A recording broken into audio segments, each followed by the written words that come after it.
Well, hey, good afternoon, everybody. It's Jill. Welcome back. I am so glad that you are here.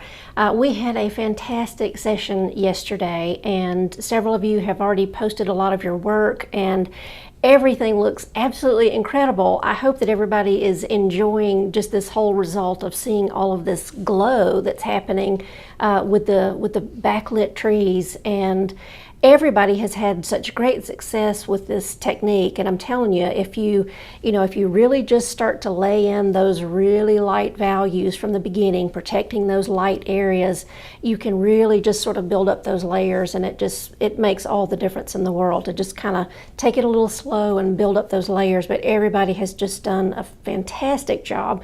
Everything looks so nice.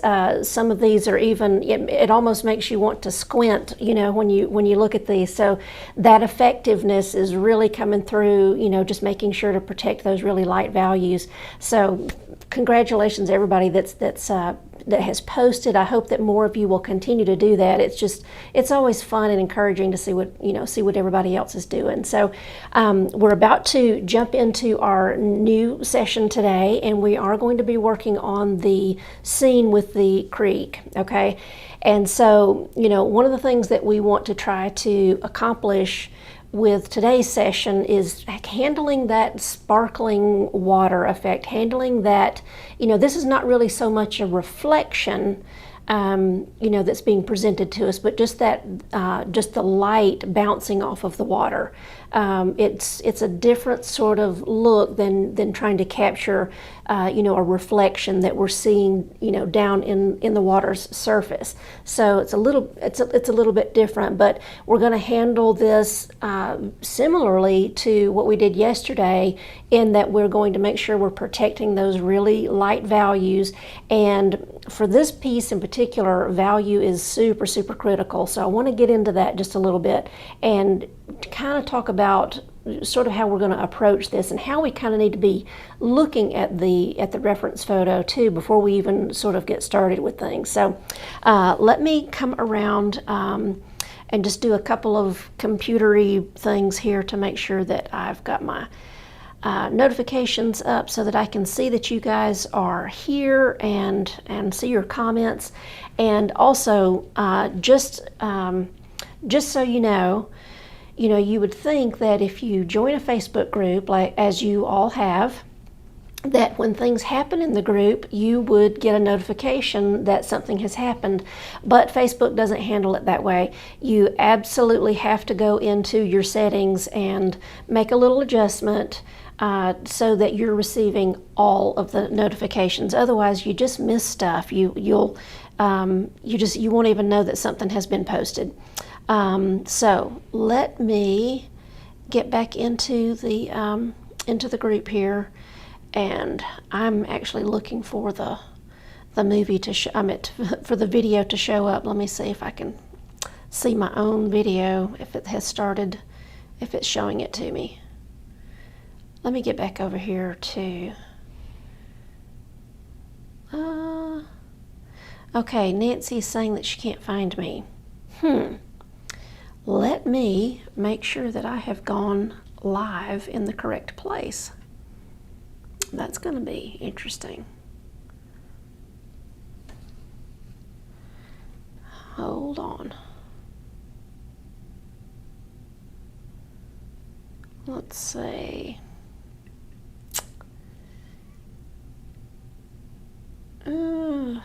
Okay, there it is. Okay, it's just now showing it to me. All right, so welcome everybody. I've got 30 people in here so far. This is fantastic. Okay, so just in case you didn't hear what I was saying earlier, I wanted to kind of revisit that again. Facebook, when you join a group, you should be able to see everything that happens in that group, everything that gets posted in the group, but Facebook doesn't do that. So it forces you to you got to go in and set your notifications to all. And if you don't know how to do that, go to your group up at the top, and this will vary from phone compared to your laptop. But the little button that you originally clicked that said join, now that you're in the group, it'll say joined. So click the joined button and it'll kind of pop up and give you some options there, and one of those is notifications. Go to notifications and then make sure you select the all button. That way you're getting everything that gets posted. So it's kind of frustrating to have to do that, but let me see all who is here. We're going to do another drawing again today. Okay, so make sure, even if you don't have questions, definitely post your questions, but comment to let me know that you're here so that I know that you're here. Let's see. Okay. I'm just making sure that nobody is even having any problems and that you're seeing me, hearing me, all that good stuff. Okay.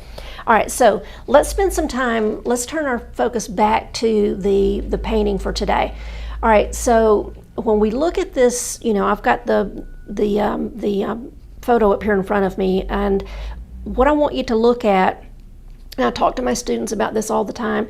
If you look at this photo, we've got that really bright white area in the creek, actually in the water, at the furthest, when we're looking, looking into the water, it's the farthest back.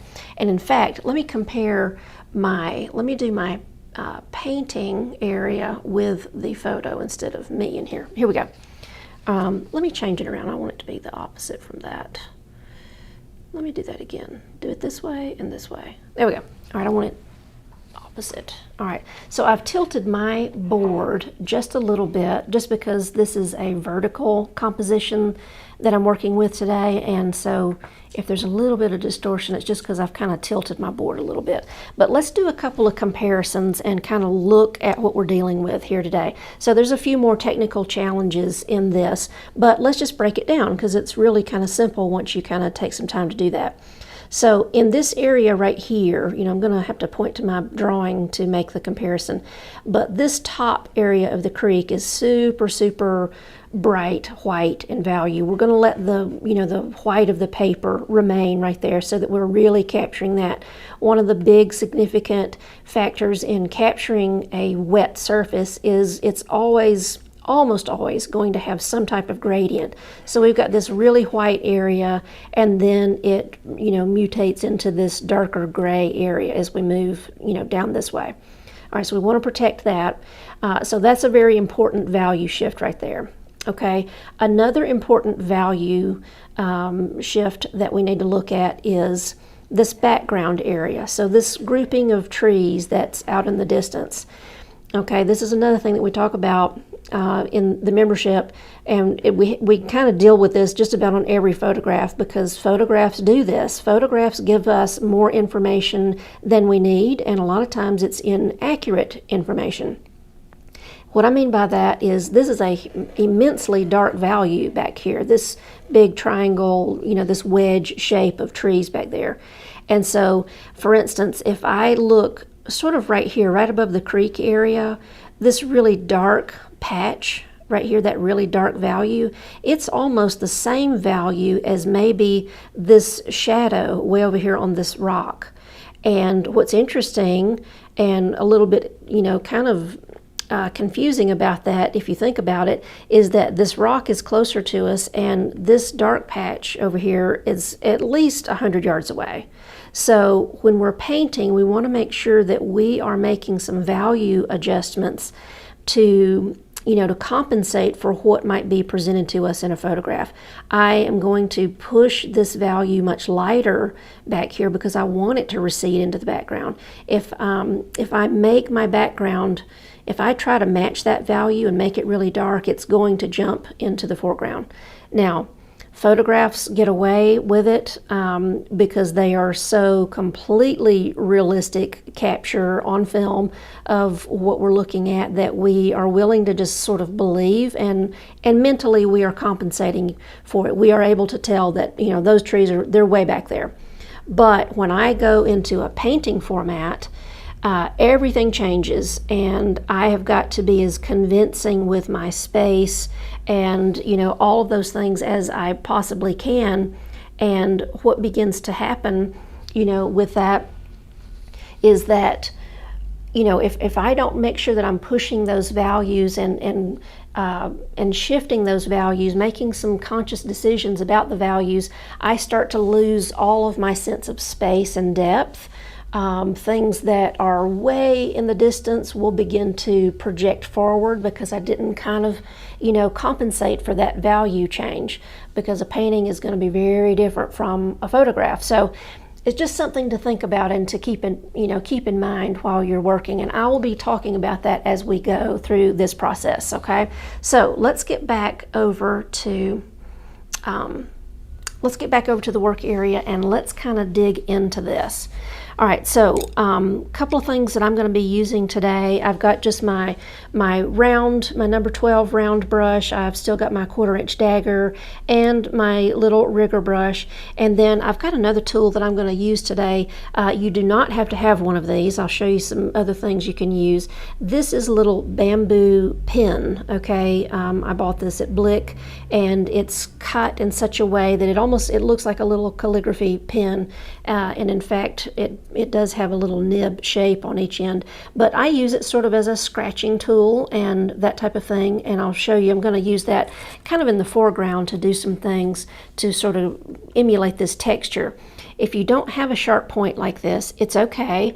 You probably have at least one tube of paint, and especially like an old one that's all used up. See how this sharp corner is available to you? You can actually use that sharp corner to kind of do some scratching. Another option for some fine tip scratching, if you have a technical pencil, which is typically what I use to sketch with, it will have, I'll just kind of depress the lead back into the barrel so that it's not sticking out. But I have a pretty sharp tip right here that I can use to do some scratching. And we'll get into that here in just a little bit, and I'll show you how and why that works and all that good stuff. All right, so let's kind of get started. I'm going to just get into my number 12 brush. Got my sketch ready, all dry paper, and I want to start on my sky. I've got a really nice, vivid blue sky happening here, and I'm going to kind of add a little bit of drama to it. I'm going to have some cloud in here, and I know, let me go ahead and talk about this right quick. There is like a glow of sun, like, that's in the photo. I am not going to try to emulate that glow of sun.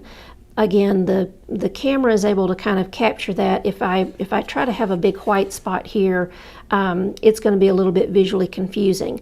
But I am going to take my light cues, though. I know that sun is directly overhead, and that is what is pouring all of that light right into this area that's in that that further section of the creek that's the farthest from us, okay? So I definitely want to just, keep that in mind. Now, for a little bit of drama in my sky, just got a wet brush, and I'm going to paint with the belly of my brush, and I'm just going to kind of do a few little wisps with water, and I'll kind of hold this up. If you'll notice, it kind of gives me a little irregular shape just because I used the belly of my brush instead of the tip of my brush. And, clouds are they're definitely very irregular. So I kind of like to use that to get my cloud shape. And then I'm using, let's see, let me change things around. You got to be able to see the colors. I had a different little arrangement here for that. This, and then this. There we go. All right, still got my board tilted, but this way you can see what the colors are doing. All right, so I'm using phthalo blue for my sky color, and if you've never tried that before, never thought about it, phthalo blue is it's pretty intense, but there is sort of this beautiful kind of quality to the phthalo blue that really lends itself well to a vivid, bright blue sky kind of day.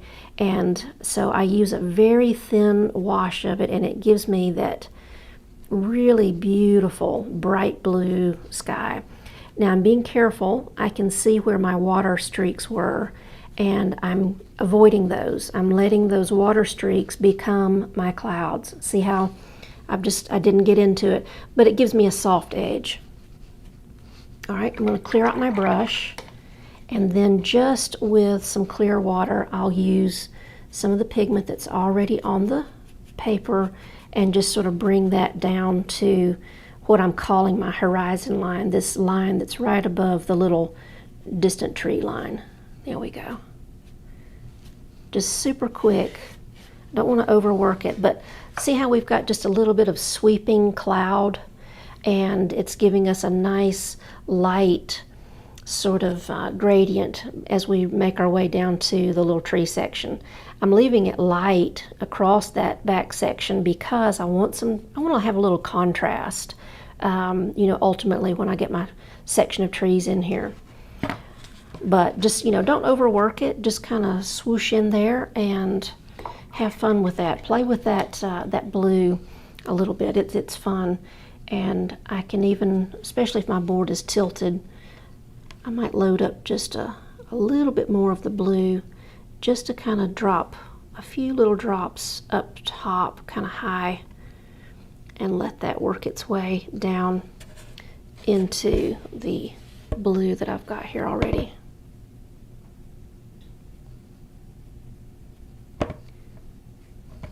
There we go. Just keeping it simple. Just one color, and there you go. You've just got a nice sky. But that phthalo blue does a really nice job for a brilliant blue sky. Okay. All right, so I'm going to let that just sit.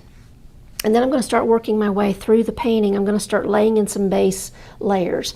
Now, when we look at, when we're looking at the photo, definitely got a lot of things going on, but again, just like with any painting, we just want to start with just kind of laying in the basics.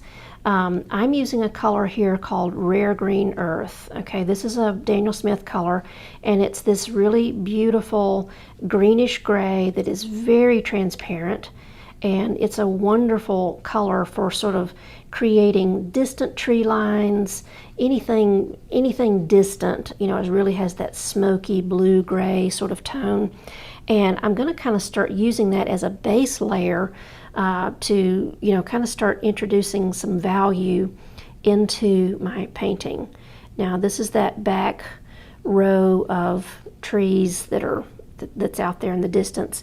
Now, this color, if you don't have it, sort of a good close cousin is to use just a tiny little bit of your ultramarine blue and some burnt sienna to sort of arrive at this greenish, sort of a bluish gray, and then put just a tiny little touch of yellow in there to sort of push it into the green.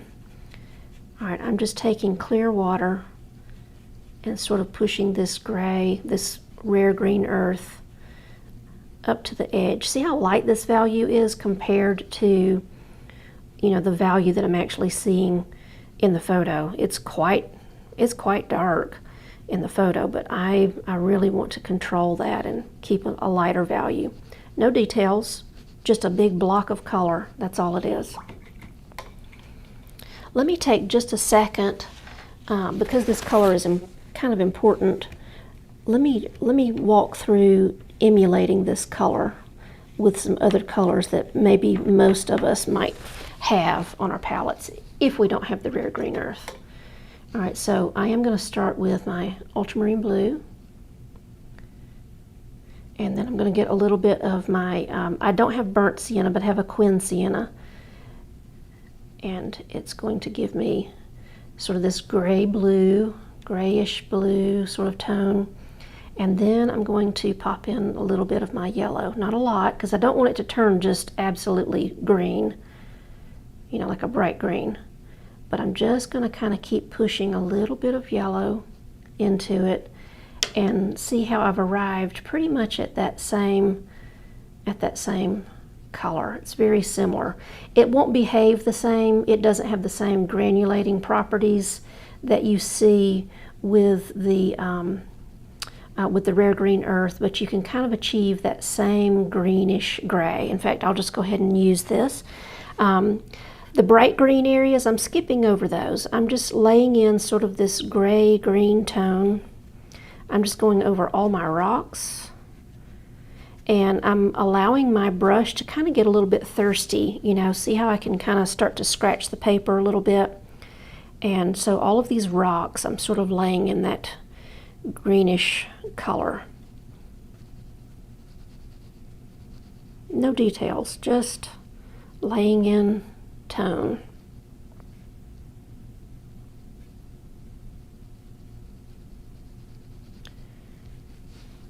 And this is what's so great about having your sketch ready to go. It's just like a coloring book page, and you can just kind of come in here and just start working. But look how similar these are. You'll have a little bit more granulation, they both granulate, but the granulation that happens with your ultramarine blue combination, you're going to see a little bit more blue might pool up in places, which is totally fine. But they're very, very similar in color. In tone. All right, so in this brown area, I'm going to keep this same green mixture, but I'm going to go ahead and throw in a little bit more of my Quin Sienna. And if you don't have the Quin Sienna, I highly recommend it, but a burnt sienna will be a good secondary choice. So I've kind of got this brownish green and different things are happening here. I'm just going to lay these in, and notice how I'm kind of keeping kind of a thirsty brush and sort of a haphazard kind of stroke, because there's a lot of, it's just sort of a rough, rocky patch of dirt right there. And so kind of those little streaks of dry brush kind of give us a nice effect there. All right, for the green, I'm going to go ahead and get into my green gold. And this grass, these grasses right here, this is the one that's the closest to us, and I'm really going to just kind of lay some of that really vivid green in here in a few places. Again, no details, I'm just kind of dropping it in. And then there is a green patch up here, but because it's a little farther away, I'm going to go ahead and lay in a little of that color, but I'm toning it down. I've just got a little bit of water on my brush, and I'm just going to dilute, and I want to keep it a little bit lighter. In the photo, we've got sort of a patch of green happening sort of here, all along here, and then across the way. And if you notice, they're the same level of intensity in every place, but this one's far away. I need it to kind of calm down a little bit, so that it doesn't try to pop forward. So I'm still using a little bit of my green gold, but I used some of this darker green on my palette just to kind of tone it down a little bit. I want it to stay over there, and if I make it too bright, it's just gonna jump off the page at me. See how I just it's just muted a little bit. And notice I haven't put anything in the water. I've just left that completely blank. And I'm kind of creating this irregular edge. The edge of a bank, it's never just this whoosh, a straight line. It's always just sort of irregular and messy just a little bit. And the same is true for this side. I'm just kind of scumbling along that edge. Just gives me a little bit of an irregular edge there. Okay, so we've just laid in some tone here. This is all we're kind of really concerned about right now, is just maintaining big blocks of color to start building up our values, and then all of the details and our darkest values will sort of come last. Let me come in here just to make sure. I'm just looking over here to make sure I don't have any questions or anything. I'm definitely going to get into answering all the questions at the end, but I'm just making sure nobody's having any difficulties and that everything is working out okay on the whole thing. All right, it's looking really good. Okay, fantastic. All right, so what I want to do now, I've got a few little sections in these boulders. Okay, I'm going to drop down to a smaller brush so I can control the amount of paint and water that I'm, kind of introducing into things. I'm not going for my darkest values yet, but I'm getting back into my rare green earth. And if I need to give you a minute, go ahead and mix up a little batch of the, you know, if you're needing to make a substitute for the rare green earth, it was the ultramarine, some of your sienna, and little bits of yellow. Just kind of nurse that in just a little bit. Go ahead and get you a little puddle of that mixture going, because we're going to kind of use that to build off of on several of our values here. So here's some of the rare green earth, and it's a little bit heavier concentration. I'm going to come into some of my boulders while the paper is still a little bit damp, and I'm just going in. And if you noticed on my sketch, if you had had a chance to look at it, and you can still look at it, you know, boulders are one of those tricky things. We talk about this a lot in my membership. They are these odd geometric shapes that, you know, when just sort of left alone, they look very abstract, and they can very easily, you know, if you've tried to paint boulders before, they can very easily just go south in a hurry, and then you're like, what in the world have I created? I've got these weird blobs of hamburger meat on my painting, and I don't know what's going on. If you try to think about boulders as being very geometric, and I've even drawn some of them almost like they were cubes or boxes or, you know, that type of thing, it really helps to see them that way. And I find it easier to start a boulder with its lightest value, just paint the whole boulder, its lightest value, and then come back in and hit some of those facets with a little bit darker value, and it just begins to allow that shape to emerge a little bit easier, and it will work with you to read a little bit better. Now, we're going to refine this a little bit more, but that's kind of one layer that I want to build in. I have found that, you know, over the years of painting, if you allow the values to kind of build up gradually, then you have all of these little artifacts, all of these little remnants of the previous layer working together with the next layer that you create. And that more complex, sophisticated system of layering does a much better job at conveying visual texture and value more than just laying one solid color down. You know, some painters are really good at it. And everybody's got their own different sort of techniques and style and whatnot, but I find that sort of layering is a really good way to kind of build up these shapes. Now I'm going into the background a little bit and just kind of assigning a few dark values that I'm seeing. I'm kind of painting around this little shape. See that little guy? He looks sort of white right now, but I'm gonna, you know, add some more color in there later, but there's a lighter sort of colored bush right there. So, and this little grouping of trees or whatever it is, it's a little bit closer, so I can risk adding a little bit more value, and with that little guy right there. All right, see how already this looks farther away than that, and then that looks farther away than all of this up here, and certainly into this. We're going to, you know, be adding some more dark values in here. All right, I'm going to get this little patch.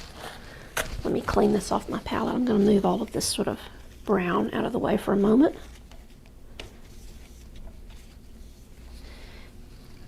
All right, I want to start adding a little bit of a bluish tone.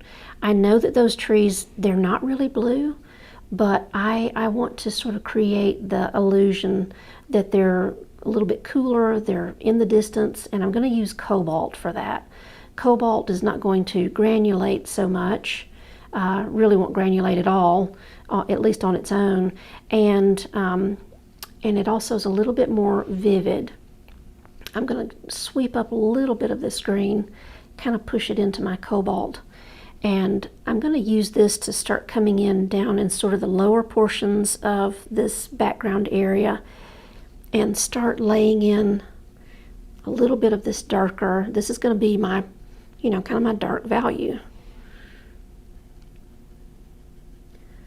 So it's cool, It's still a darker value, but not as dark as what we're seeing in the photo. And I'm kind of negative painting around a couple little shapes. I can still see my pencil lines from some of those trees that were, or little bushy things. I don't want you to ever get too precious about, well, gosh, is that a white needle pine, or is that you don't have to do all that. Just kind of look for the shape that you see and assign a value. Decide on your values before you kind of get started, so that you kind of don't have to think about that so much.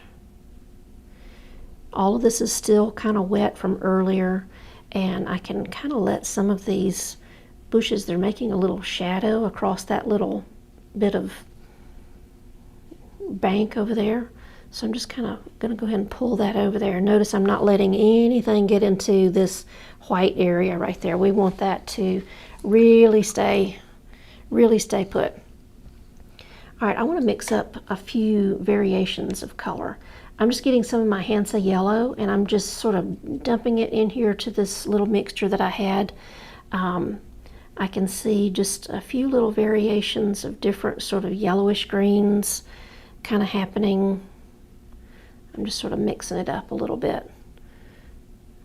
And I might not put a piece of yellow right where a piece of yellow might be in the photo, and that's okay. I want to mimic and emulate sort of that feel. And again, I'm going to use some of my Quinn Gold, because it loves to push back and give a few little extra pops of color in there. Now I don't want to get too dark. See, we're still keeping really light back here, but I'm going to come in here with my little brush, and I'm going to I want to do this. I'm loading up my brush. I'll show you a little trick here, how you can kind of create a dry brush from the beginning so that you don't have to kind of wait for it to get thirsty, but load up your brush and then just take a tissue and kind of put the tissue against right at the ferrule. It kind of allows a little bit of the moisture to come out of the brush, but now you've got a brush that's a little bit thirsty, and see how right from the get-go it'll give you some extra little scratchy lines, scratchy sort of marks, those dry marks. I want a real irregular kind of shape to that top line back there.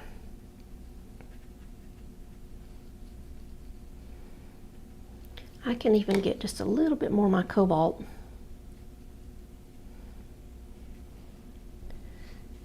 And just really just drop it in there. This is not pure cobalt on my brush. There's a little bit of just dirt on my brush from some other colors that I've been using, but just keeping it really loose and really doing a lot of kind of wet on wet here, and just dropping some speckly bits in there and letting that all just kind of run and fuse together. But look, see how far away that looks now. If this was a big dark wedge of color right here, it would be kind of, well, it would just jump out at us, and we really don't want that. Now I'm going to pretend there's not a fall colored tree out there, but there is some little variation of color, and I'm going to just really, I'm just faking it. I want to have a little kind of brownish orange tree shape out there. Kind of looks nice just to mix it up a little bit. I'm going to get into my Quinn Gold a little bit too, and just drop a little bit of that in there. Oops, I didn't have enough.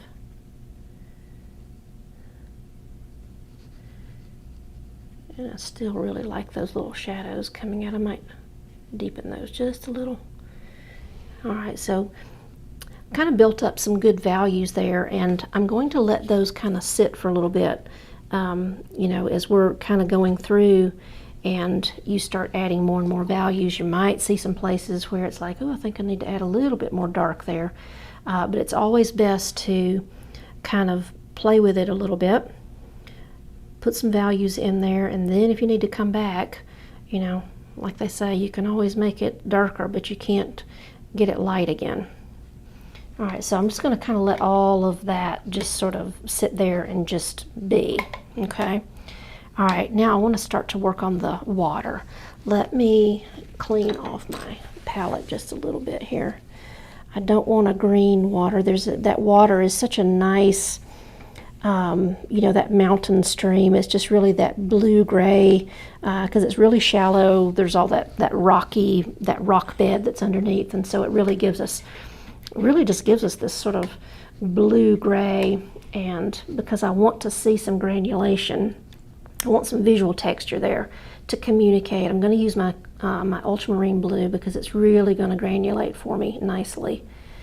And then I'm going to put a little bit of my Quinsiena in there. I want to push it into, you know, what I'm seeing there with that sort of that gray blue, you know, that blue, whatever that is, just that beautiful watery color. Okay.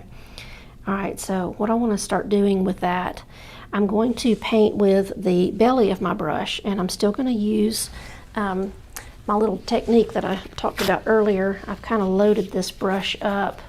You know, this is my big brush, and I'm going to paint with the belly of it so that I get a little bit more of a dry brush effect, but I want to kind of take some of the water out, so I'm just going to put a tissue or just a little piece of paper towel and just right at almost at the ferrule. It kind of just drinks a little bit of the water out, but you've still got pigment up here. Okay. All right, so remember, we've got the light source coming up here. You know, it's way up top, and it's just dropping, just light. It's just whoosh, it's just coming straight down right there. So I don't want to get in there, and because the light is coming down, I want to kind of, you know, make sure that some of my water streaks are kind of moving that way too, you know, sort of this downward. See, I'm getting this light sort of dry brushed effect just by, and if you feel like you're still not getting enough, you can kind of just dry that out a little bit more.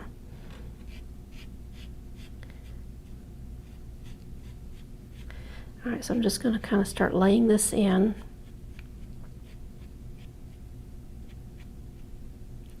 And I'm going to make sure I steer really clear of that area up there at the top, because that's my little shimmery spot that I want to really protect. But this gives me a chance to come in here and start laying in some of that shape. Oops. I see a little bit of the color kind of over here. I want to be careful, my brush is kind of big. Just want to get a little bit right in there. And then I've got just so much, you know, so much white, you know, coming through. That's just sort of a nice base layer. Okay, that lets me lay that in. Now I'm going to get my smaller brush, my little dagger brush, and I'm going to get back into this. I'm going to push a little bit more sienna into it to kind of go a little bit brownish. And then I'm going to come in and just start sort of playing along the edge and dropping in that color, that deeper brown that I see. It's kind of just intermingled. But I'm trying to be careful to leave a few of my little white spaces. I'm almost doing like a little crisscross pattern. And even this little brush can do, you know, just sort of a little dry brush effect. And again, if you feel like you've got too much paint loaded up on the brush, just do the little trick with the tissue at the ferrule. Because once it gets dry, then you can really kind of play with it. I'm taking some of this dark, and I'm actually hugging the bank all the way up here.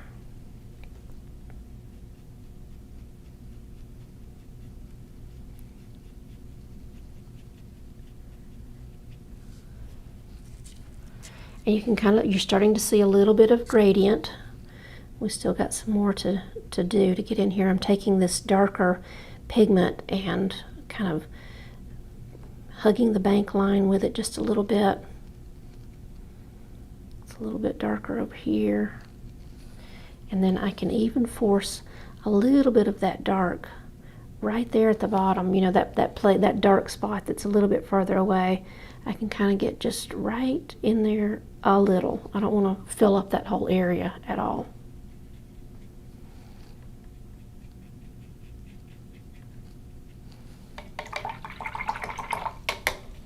All right, now this is just a wet brush, my little dagger brush that's wet, and I'm just coming in here with just a little bit of moisture, just right on the edges. I'm not like smearing all of this together, but I'm just kind of coming in here with a very, very damp brush and encouraging a little bit of side-to-side movement, but I'm not filling in all of that white space at all. But it's the dry brush, the way that it jumps across the little textures and little knobby bits that are on the paper, the little tooth of the paper, that's where you start to get a little, you know, that shimmery kind of effect. All right, if it starts to, I kind of had that experience right there. I started to rake across, but it's a little bit wet right there, so I'm not getting my dry brush effect. So I'm just going to stop right there and not get into that area for right now, but I am going to keep working my darker, these blues and browns, and it's definitely the darkest down here in the front. So I'm just kind of coming in, adding a few extra little bits of blue. This is that ultramarine and sienna mix.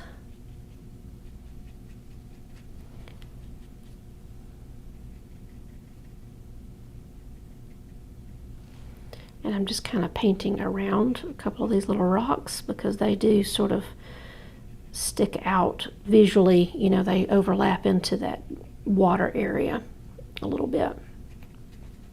All right, I'm going to leave that alone for a minute so that it has some time to dry. I'm going to turn my attention back to the rocks and foreground a little bit. So I'm still going to use that same mixture of the ultramarine and the sienna to sort of just get a nice dark gray. Basically is what I want to try to do here. And I'm going to come into my rocks and start laying in a little bit more value. And notice I'm kind of using a really quick brush stroke. I don't want it to be this solid stroke that fills in everything. I want to be able to see a little bit of those other colors sort of peeking through. You remember yesterday when we worked on the tree trunks, and we did lay in a good bit of dark color on the tree trunks, but I don't want to just cover up the whole tree trunk. Kind of let a little bit of those other colors shine through just a little bit. And now you can start to see those rock shapes.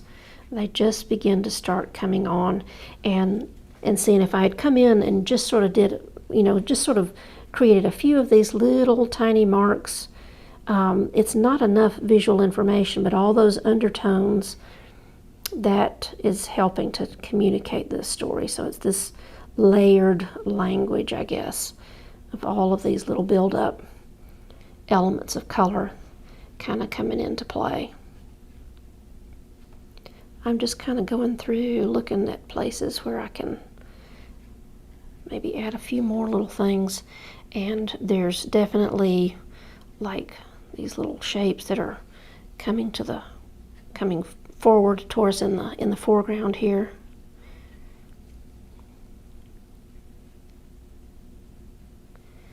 And some of these rocks I didn't really draw them. I'm just kind of going into it right now with my brush, just making a few little rock shapes there.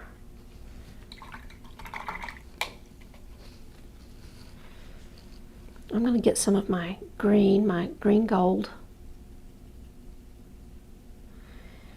and I'm going to come in here and start to kind of negative paint a little bit in between some of these rocks to really sort of show that there was some grasses, you know, kind of in between here.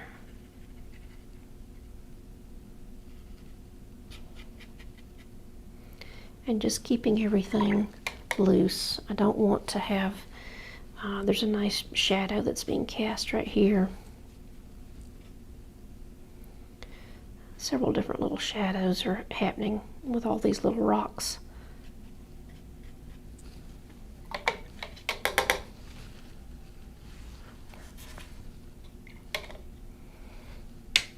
And I want to do a little bit of, add a little bit of content, I guess, a little bit more happening here in my foreground area.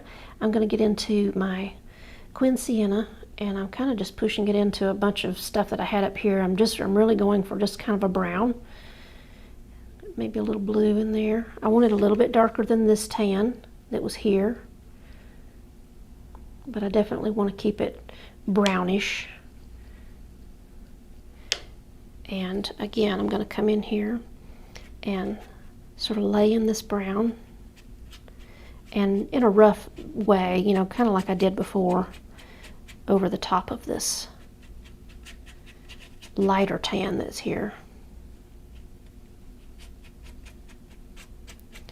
And I might even have, you know, some white of the paper still showing up, and that's okay. And this is where I'm going to use my little scratching tool. While this is wet, I'm going to come in here, and it's almost like I'm just going to kind of draw a little bit. And these little marks, they won't show up right away because it takes a little bit of time. But anytime you scratch wet watercolor paper, you're bruising the paper, and you're causing whatever color that's there to sort of drop down into the paper. Let me hold it up close so that I can show you an example. I'm going to do it right down here in the bottom. If I make a mark, let's see, where am I? All right, so I'm going to make a mark, you know, a couple of marks right here.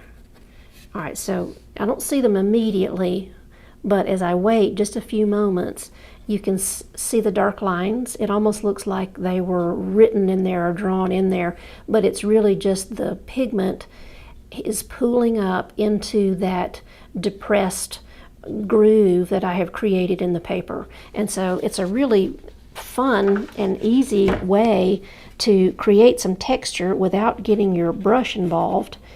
And it gives you a chance to almost kind of draw a little bit. And so be mindful of your textures. I'm just kind of scribbling a little bit, looking back and forth at my reference photo, and mind your scale. You know, everything is really close to us right here at the bottom. So I'll have larger, bigger, taller marks, and then they'll gradually get smaller as they sort of recede up, you know, into this area. So I can afford to have some taller, scribbly whatevers, you know, that are happening sort of down here in the bottoms, but there's like little sticks and twigs and rocks and whatevers. It's just sort of this messy little area. And I'm not going to try to fill in like the whole thing, but I'm just giving some little marks, and just kind of this notion that there's busyness going on. There's just stuff going on. And then I can even come back in with my brush and drop some color. Let me get a little bit more color. It's not quite dark enough. Again, just the ultramarine and the sienna, my Quin Sienna. But I can kind of come in and just drop some, and then just staining the paper in a few places in and around these marks, and then that drops into the little grooves and makes even more little interesting textures. And it's just a kind of an easy, fun way to create visual interest and that busyness without overwhelming.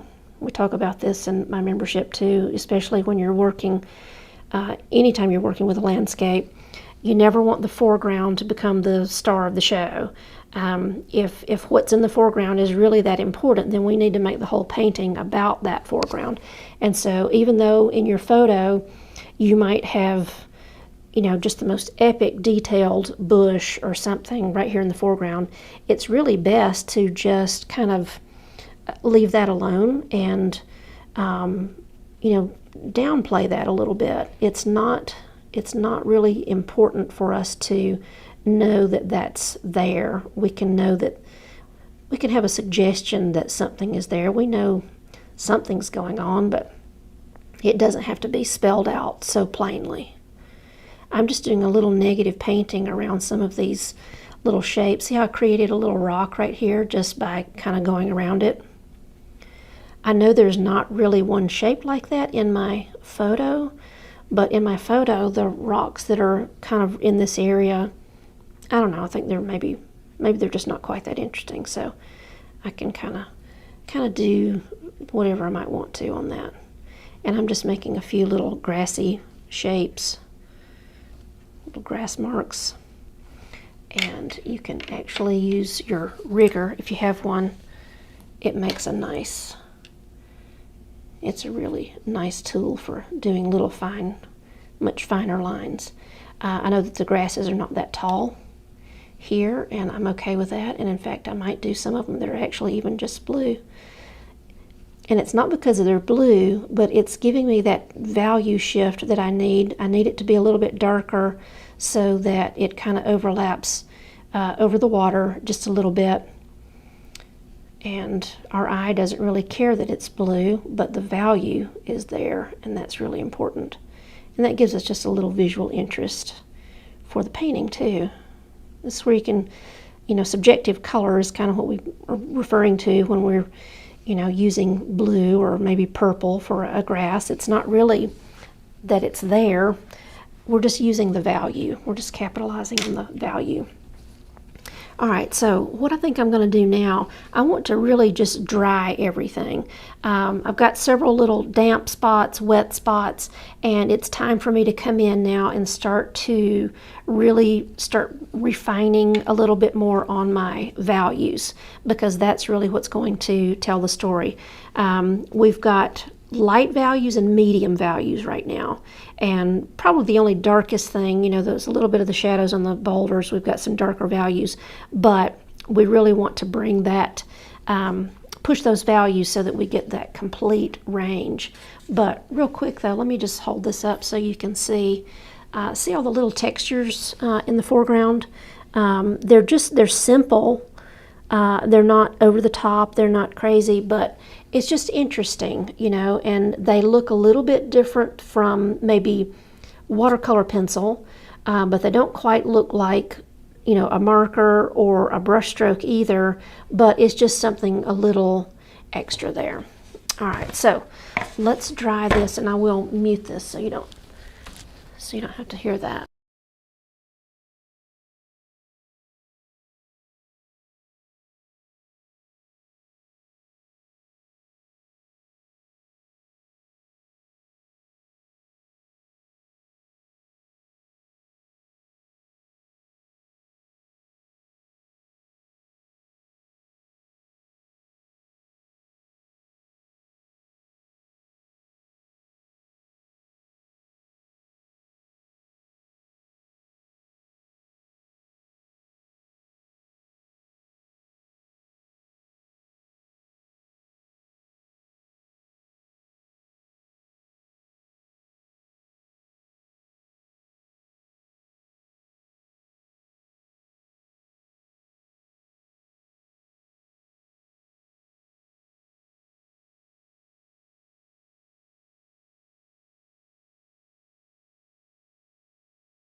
Okay, all right, so let's see how we're doing. Let me make sure I don't have any questions at this point. Let's see. Someone was saying, Shirley asked, yeah, the green gold that I'm using, it is Daniel Smith, and it is a very yellow golden color, and if it looked green a little bit, I'm sure it was just because of some, it got kind of mixed up with some things on my palette, but it's very different. It's very definitely a yellow golden tone. Okay. All right, so we'll come back for some more questions. But okay, so got everything dry here, and like I had mentioned before we started the drying, got a lot of things that are looking very middle value. We've got to push a few things to, get everything to come together just a little bit. And so it's interesting that, this is one of the phases where a lot of painters will kind of stop and maybe feel frustrated or thinking they're not really sure where to go. It's like, I've painted everything, why is it still not feeling just right?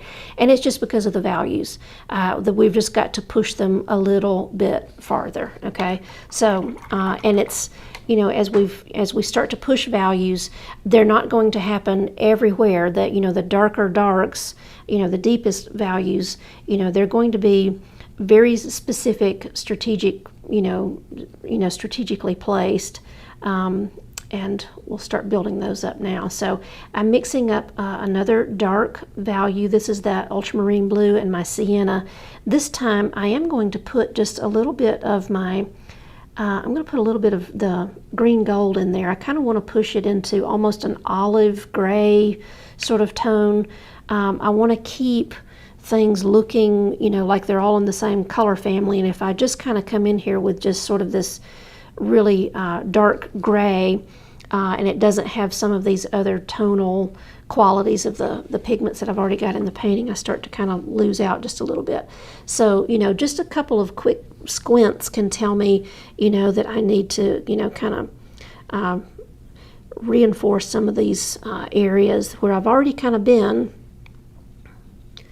But I want to get back in here, and I'm using my little dagger brush to just sort of come through, pop in just a few extra little darks. And I noticed, during my drying, the top of or the edge of one of these boulders is really dark, and it sort of comes out over into the water area. And I'm going to pretend here, this rock isn't really shaped this way, but it serves my painting. It serves my composition. Paint the painting that you have, and being able to have another little rock that sort of juts out, really creating some nice, intense contrast there. If you've ever thought to yourself, gosh, I wish that I had a little bit more, I wish there was another rock there, it would make it look better. Well, you know what? Just put that rock in there and it'll be happy, and your painting will be better for it. Don't be a don't be a slave to your to your photographic reference, or even if you're sitting right there in front of something, use it as a guide. Trust your instincts that you know what is going to the level of aesthetic that you need to try to accomplish that visual goal that you're after. You can totally do it. I'm just hitting some of these extra little dark specks here and there, and see already how it's making these boulders. Look how close they're so close to us, because we're really pushing that value.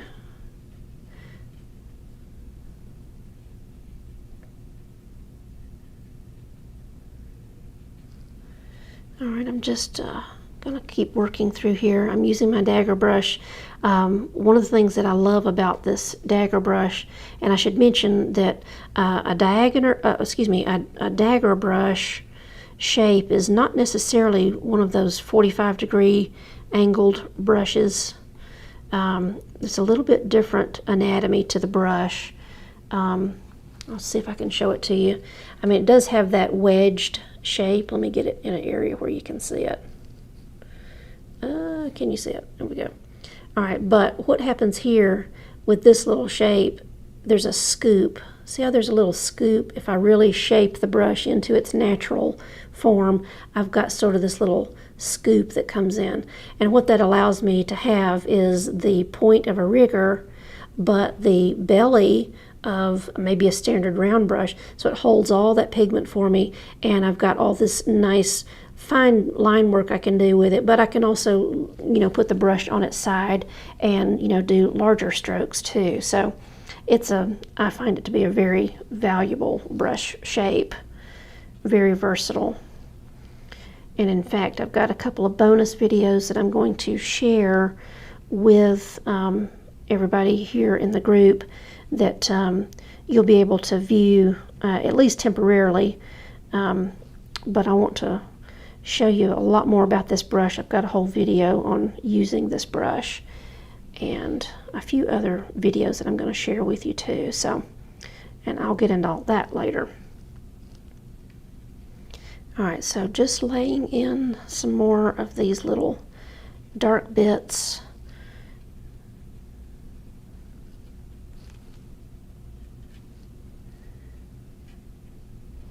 All right, now I'm going to take this color. It's the same color that I've been using, but I'm going to add just a little bit of water to it. I just want to thin it down ever so slightly because now I'm going to use it as sort of a dark value for some of these baseline areas, you know, in a landscape, especially, you know, the undersides of bushes, the undersides of trees, those areas where these things are sort of emerging up out of the ground. We do have these really much more dark, intense values, but they're, you know, we need to use them sparingly, you know, just because of what we were talking about in the beginning, where I don't want this area back here to become dark. You can imagine if I had done this whole area that dark, that it would begin to lose its effectiveness visually, and it would start to really creep forward into the foreground, and we just want to avoid that. So I'm just using a small brush to kind of come in here and just sort of soften that. But see how I was able to just kind of add a little bit of dark value. I'm going to come around into our little area right here. This was kind of an important area. It was it's back there, and it is dark, but we don't want to go crazy with it. Kind of negative painting between these shapes. Almost like I'm sketching, you know, and just even reinforcing some of those little shadows that were out there.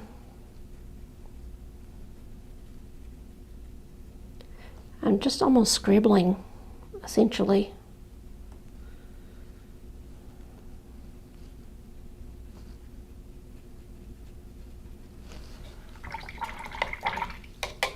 All right, I've cleared out my brush, and just on the tips here, I'm just sort of rubbing that with just a little bit of a damp brush, just to kind of soften it, because I don't want to have hard lines. I don't want to have any hard edges, and I might even, you know, do a little dry brush here and there just to kind of indicate, you know, different tree shapes or just textures that are going on back there. But I don't want to darken that area.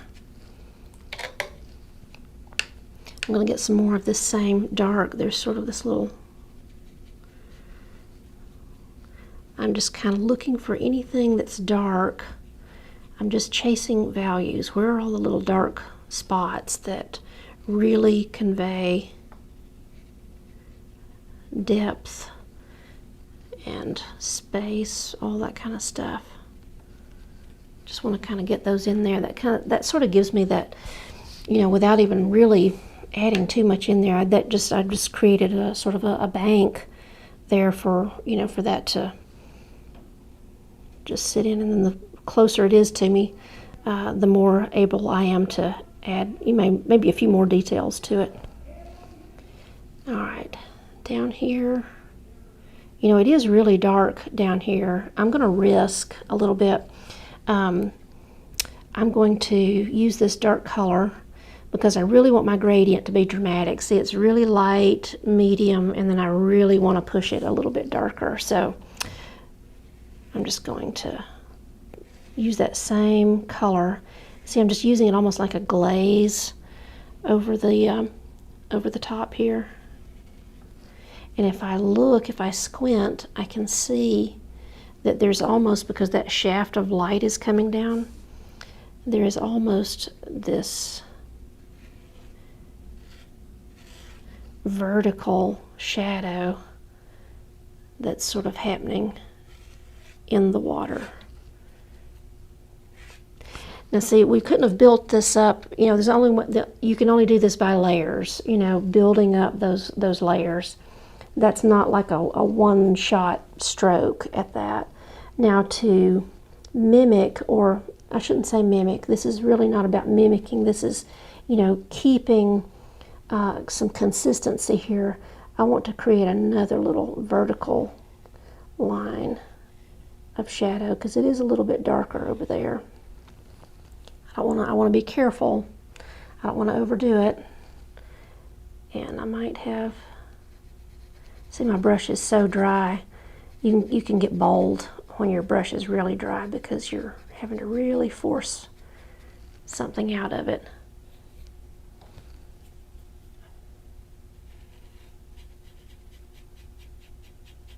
There we go. Now I'm going to do this just because I want to.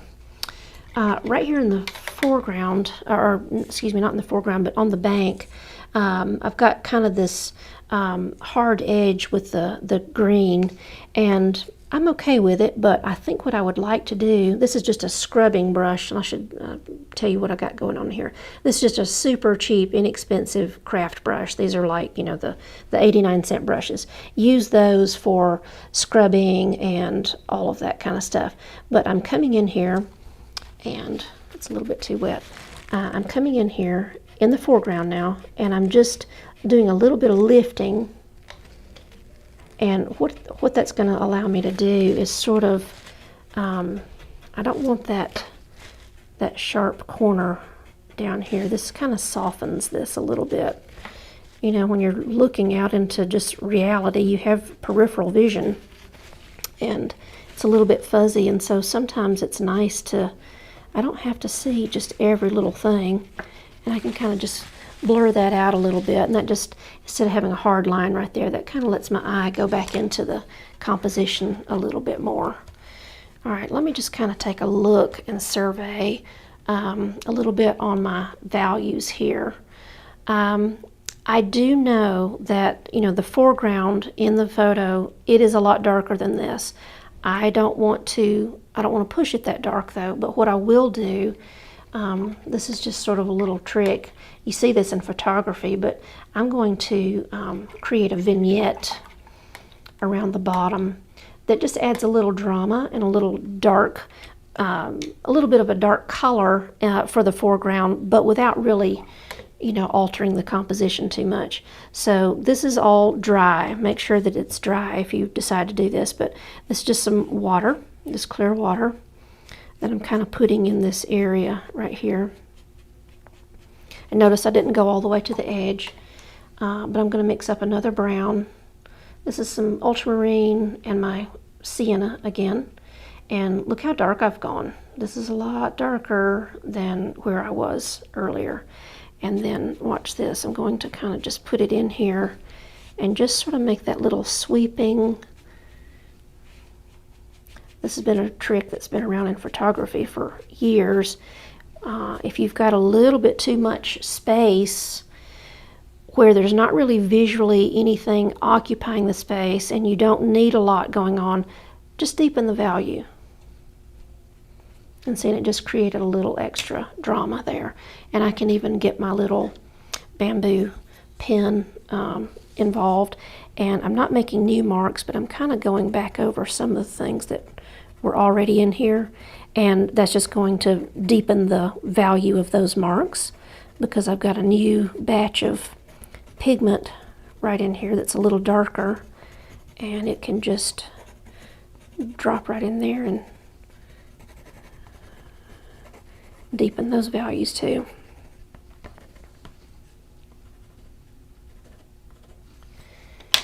All right, I'm going to do this. I'm going to take this brown that's out here on my palette. I'm going to mix a little bit of cobalt with it.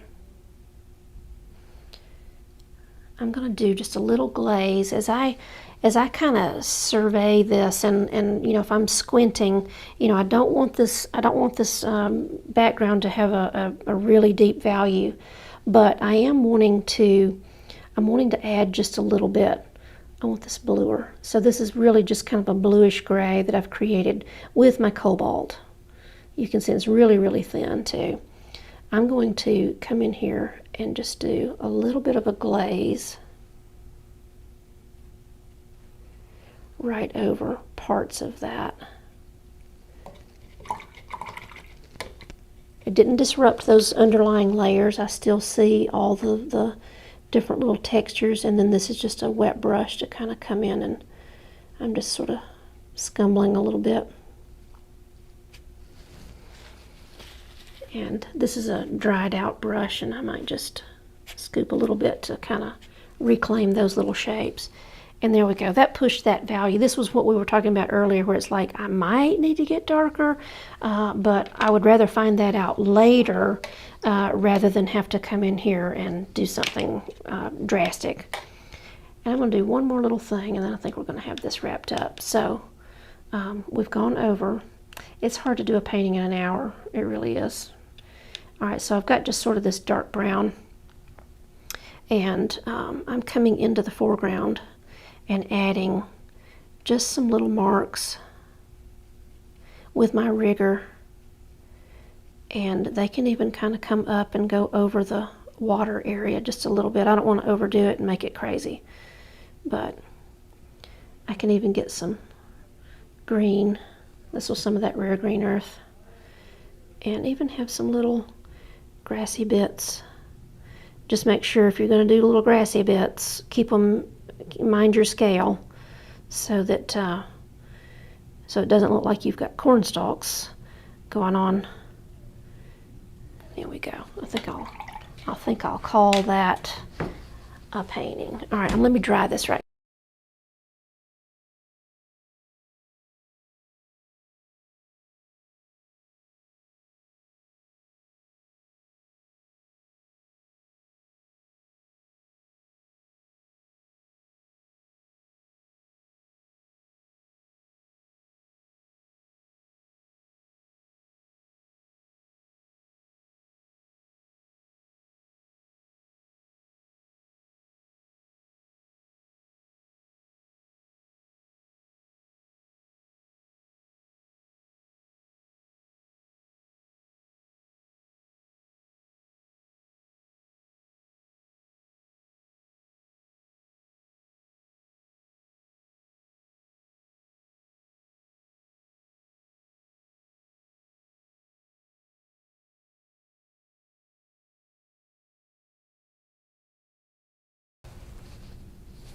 Okay.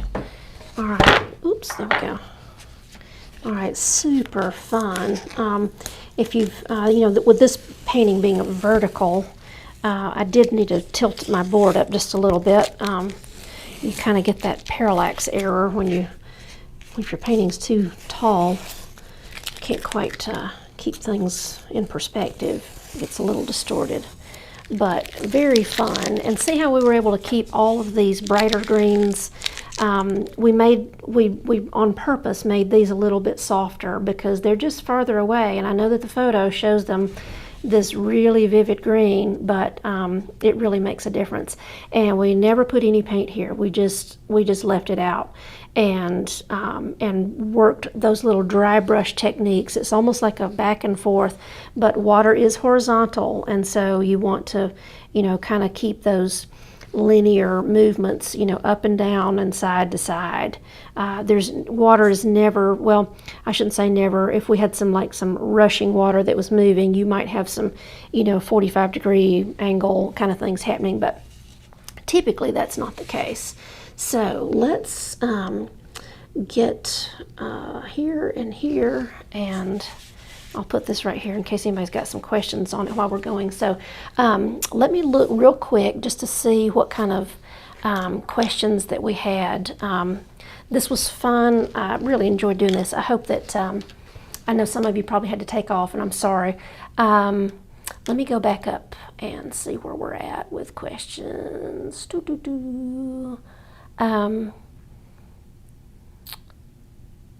Let's see. Oh, Tanya was asking about Quin Sienna and a substitute. She's got, Tanya says that she's got burnt umber, transparent orange, and new gamboge. Yeah, a good way to with those that you have, definitely the new gamboge, and actually, yeah, if you use the umber and the gamboge together, kind of play with those a little bit. The sienna is very reddish. It's very reddish. Okay, you'll definitely see the difference there. And you can even go to the Daniel Smith website and pull up their Quin sienna and burnt sienna side by side, and you can totally tell the Quin sienna has that much more vivid tone. And for those of you that have been with me for a while, you know that I like to always use the more vivid version of a color, because if I need that intensity, it's there for me right out of the tube.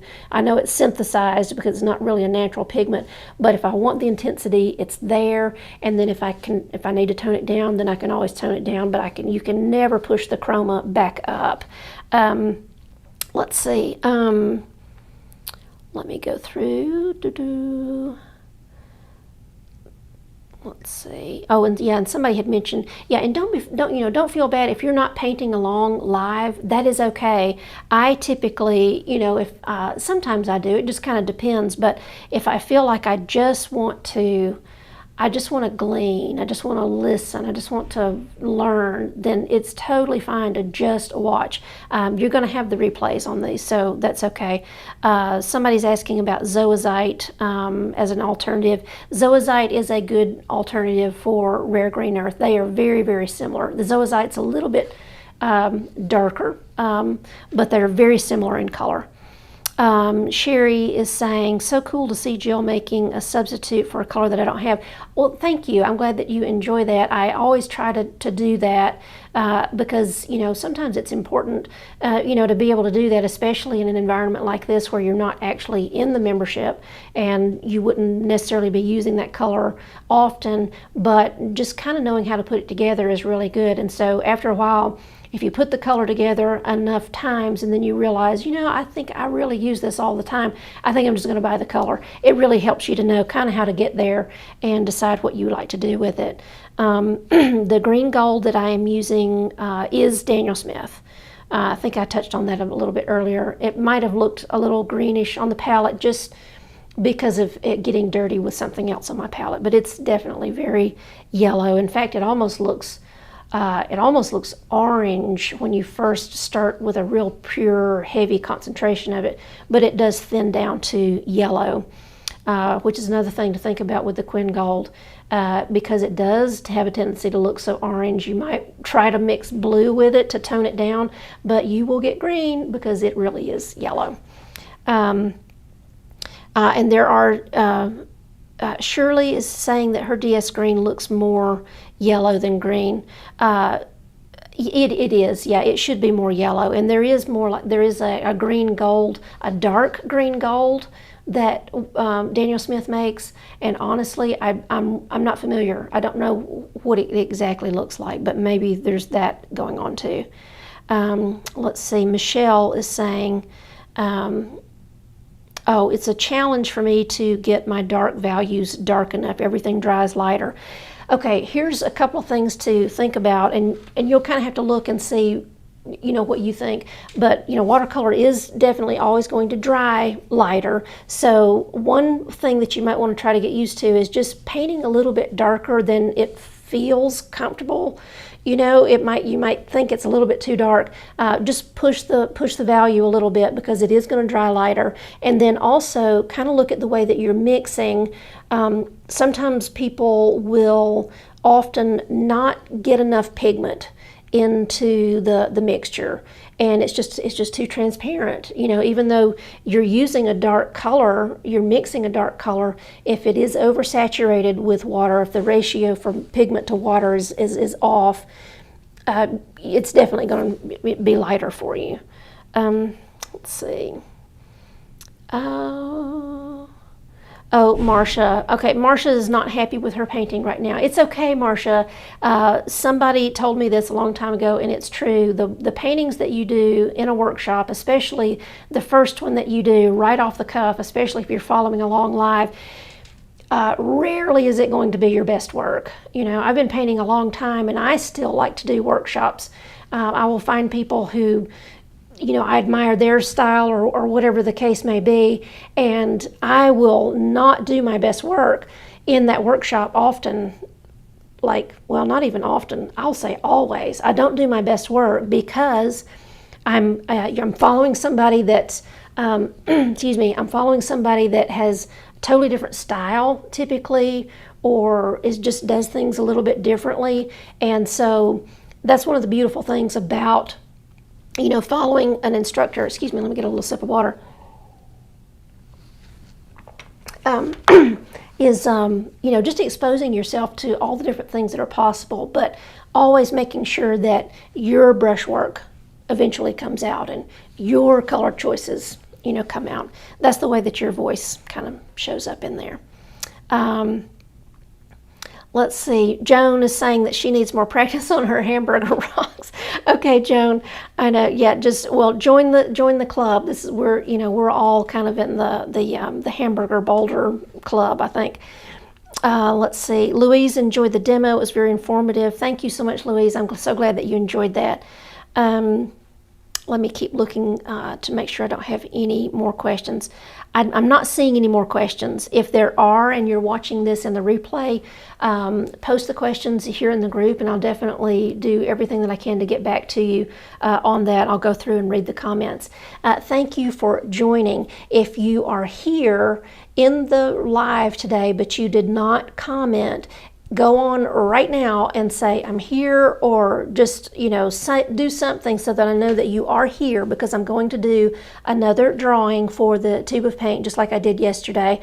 I will go ahead and shut down and prepare it, but I'll come back on live here in just a little bit to do the drawing for the next one. So if you want a chance to win, remember that it is for non-members who are joining me for the first time, and you do have to be present for the live today to win, to be eligible to win. So go ahead right now while it's still live.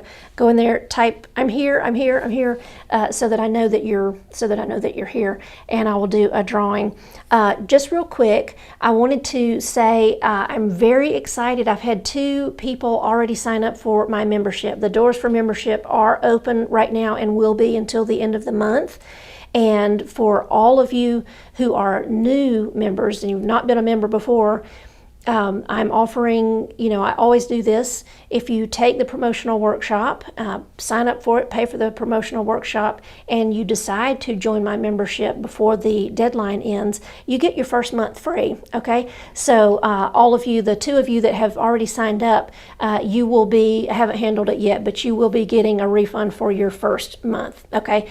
And even you'll still have 30 days to let me know that you're satisfied with being in the membership. You get 30 days to try it, and if you're not happy with it, I'll give you money back. So you can't beat that. And if you've enjoyed painting with me so far, you get 4 demos like this every single month, plus all the extra demos that have been done before you ever got to the membership. So there's a lot in there that I know would be enjoyable to you. So if you've got questions about today's session, please let me know. If you got questions about yesterday's session, let me know, or questions about membership, definitely post those, or you can message me, however you like to do it.